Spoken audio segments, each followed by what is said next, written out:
हम बात करने जा रहे हैं राजधानी दिल्ली के उस सबसे बड़े प्रशासनिक और राजनीतिक घटनाक्रम की जिसकी चर्चा इस वक्त पूरे देश में हो रही है। 5 सितंबर को कॉकरोच जनता पार्टी यानी सीजेपी ने दिल्ली के इंडिया गेट से लेकर दिल्ली पुलिस मुख्यालय तक एक विशाल विरोध प्रदर्शन और मार्च का ऐलान किया था।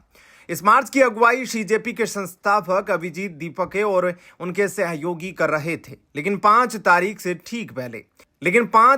से ठीक पहले दिल्ली पुलिस और सुरक्षा एजेंसियों के एक के बाद एक आए एक्शन ने पूरे मामले को एक बेहद नाजुक मोड़ पर लाकर खड़ा किया है।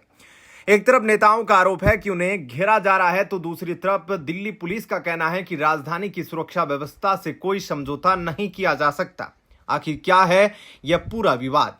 5 सितंबर की टाइमिंग के पीछे क्या कारण है और सुरक्षा एजेंसियों की क्या तैयारी है? आइए समझते हैं इस विस्तृत और निष्पक्ष रिपोर्ट में। सबसे पहले यह जानना जरूरी है कि आखिर यह विरोध प्रदर्शन आयोजित क्यों किया जा रहा है। सीजेपी और अभिजीत दीपके का दावा है कि वह देश के लाखों छात्रों और युवाओं के मुद्दों को लेकर सड़कों पर उतर रहे हैं। विशेष रूप से हाल के नीट परीक्षा विवादों और युवाओं से जुड़ी अन्य प्रशासनिक समस्याओं को लेकर यह आवाज उठाई जा रही है। आयोजकों का कहना है कि जुलाई के महीने में सरकार और प्रशासन की तरफ से कुछ आश्वासन दिए गए थे, लेकिन तय समय सीमा बीत जाने के बाद भी उन पर ठोस अमल नहीं हुआ, तो उन्होंने शांतिपूर्ण मार्च निकालने का फैसला किया। योजना के मुताबिक सैकड़ों कार्यकर्ताओं को इंडिया गेट पर एकत्र होना था और वहां से पैदल मार्च करते हुए दिल्ली पुलिस मुख्यालय तक जाकर अपनी मांगों का ज्ञापन सौंपना था। लेकिन इस बिंदु पर आकर कानून और प्रशासन की रेखा खींच जाती है। जैसे ही सीजेपी की तरफ से इस मार्च का आधिकारिक लेटर जारी किया गया, दिल्ली पुलिस का आधिकारिक रुख सामने आ गया। दिल्ली पुलिस ने स्पष्ट किया कि 5 सितंबर के इस मार्च को कोई प्रशासनिक अनुमति नहीं दी गई है।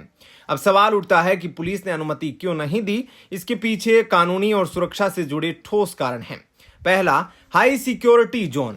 इंडिया गेट, कर्तव्य पथ और राष्ट्रपति भवन के आसपास का क्षेत्र देश का सबसे संवेदनशील इलाका माना जाता है। यहां सुरक्षा कारणों से भारतीय नागरिक सुरक्षा संहिता की धारा 163, जो पहले आईपीसी की धारा 144 थी, हमेशा लागू रहती है। दूसरा, सुप्रीम कोर्ट के निर्देश। सर्वोच्च न्यायालय के दिशा निर्देशों के तहत दिल्ली में धरना प्रदर्शनों के लिए जंतर मंतर और रामलीला मैदान जैसी जगहें निर्धारित की गई है। इंडिया गेट जैसे राष्ट्रीय स्मारकों पर किसी भी प्रकार के राजनीतिक या सामाजिक जमावड़े की मनाही है। तीसरा, सुरक्षा जोखिम। दिल्ली पुलिस का तर्क है कि ऐसे मुख्य मार्गों पर अचानक बड़ा जमावड़ा होने से पूरी राजधानी की ट्रैफिक व्यवस्था और सुरक्षा ढांचा प्रभावित हो सकता है। इस प्रशासनिक रोक के बाद मामला उस वक्त और गर्मा गया जब सीजेपी नेता आशुतोष रांका ने सोशल मीडिया पर एक वीडियो शेयर किया। इस वीडियो में उन्होंने गंभीर आरोप लगाए कि पुलिस और सुरक्षा एजेंसियां उनके निवास स्थान के आसपास निगरानी रख रही है और उनके मूवमेंट को ट्रैक कर रही है। हालांकि इस मुद्दे पर पुलिस सूत्रों और प्रशासनिक रिपोर्टों का दृष्टिकोण बिल्कुल अलग है।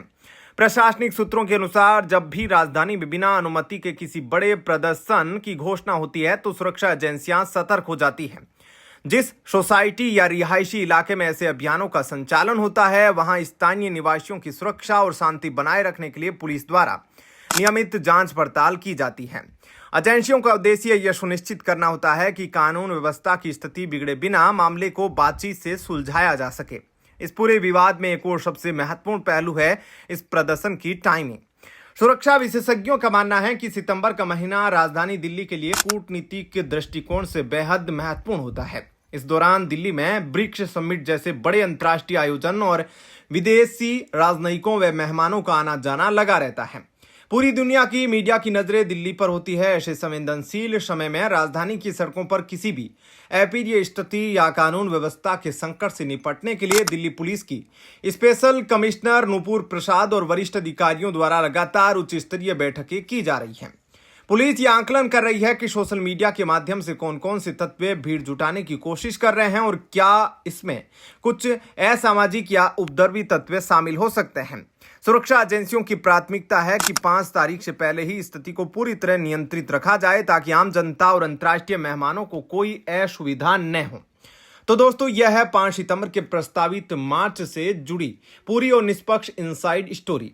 एक तरफ सीजेपी और अभिजीत दीपके का दावा है कि वे केवल अपनी मांगों को लेकर लोकतांत्रिक तरीके से आवाज उठाना चाहते हैं, तो दूसरी तरफ दिल्ली पुलिस और सुरक्षा एजेंसियों का रुख साफ है। कि देश की राजधानी में सुरक्षा और शांति व्यवस्था सर्वोपरि है और बिना अनुमति के किसी भी प्रदर्शन की अनुमति नहीं दी जाएगी। अब देखना यह होगा कि 5 सितंबर को दिल्ली की सड़कों पर स्थिति क्या मोड़ लेती है। क्या आयोजक प्रशासन के नियमों का पालन करते हुए अपना रास्ता बदलेंगे या पुलिस का सुरक्षा घेरा इस स्थिति को पहले ही संभाल लेगा। इस पूरे मामले पर आपकी क्या राय है? क्या सुरक्षा कारणों से संवेदनशील इलाकों में प्रदर्शन पर रोक लगाना सही कदम है या मांगों को सुनने के लिए अलग रास्ता निकाला जाना चाहिए? कमेंट सेक्शन में अपनी राय मर्यादित भाषा में जरूर दर्ज करें। अगर आपको यह तथ्यात्मक और विश्लेषणात्मक रिपोर्ट पसंद आई हो तो इस वीडियो को लाइक करें, अपने दोस्तों के साथ शेयर करें और निष्पक्ष खबरों के लिए लाइव टीवी न्यूज को सब्सक्राइब करके बेल आइकन दबाना न भूलें। धन्यवाद। जय हिंद।